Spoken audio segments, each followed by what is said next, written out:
Proteus prend en charge l'import des fichiers DXF sur le circuit pour aider les designers à travailler avec des formes complexes. Cela est utilisé principalement pour importer sur le circuit le graphique du bord de la carte. Nous débutons l'import depuis la commande dans le menu Fichier. Depuis la boîte de dialogue, sélectionnons ensuite la couche Bord Edge comme destination. Une aide contextuelle sur les autres options d'ajout d'importation est disponible depuis le point d'interrogation en haut de la boîte de dialogue. Notez que certains fichiers DXF ne spécifient pas d'unité. Dans la plupart des cas, vous aurez besoin d'appliquer une mise à l'échelle avant importation.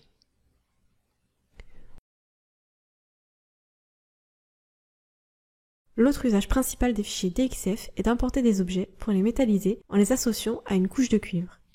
La règle de base est qu'ici, une ligne graphique 2D sera convertie en piste et tout polygone fermé sera converti en plan de masse. Par exemple, si nous voulions importer une route complexe comme une bobine ou une antenne, nous choisirions dans ce cas la couche cuivre dans la boîte de dialogue et cocherons la case « Convertir en cuivre » dans la partie droite. Il est important de bien désélectionner toute autre couche où vous importerez d'autres lignes graphiques pour les routes. Si le fichier DXF contient des informations sur les largeurs de ligne, la largeur des pistes sera identique à celle des routes importées. Sinon, les valeurs par défaut seront utilisées pour l'import. Vous pourrez les modifier après l'importation à partir du menu contextuel. Après l'import, les routes ont encore besoin d'être assignées à un lien. Il est préférable de router d'une connexion existante sur le lien vers notre route importée. Cela assure que tous les isolements seront respectés pendant le routage. Une fois connectés, les routes importées auront un lien et les règles de conception seront appliquées.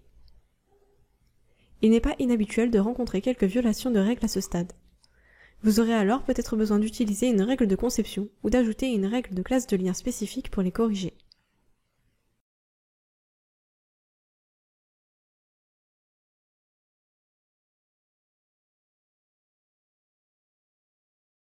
Le processus pour l'import de polygones remplis est similaire.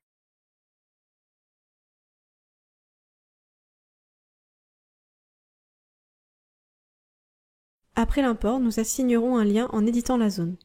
Il est également important de changer le type de la zone de compatible à solide ou hatch.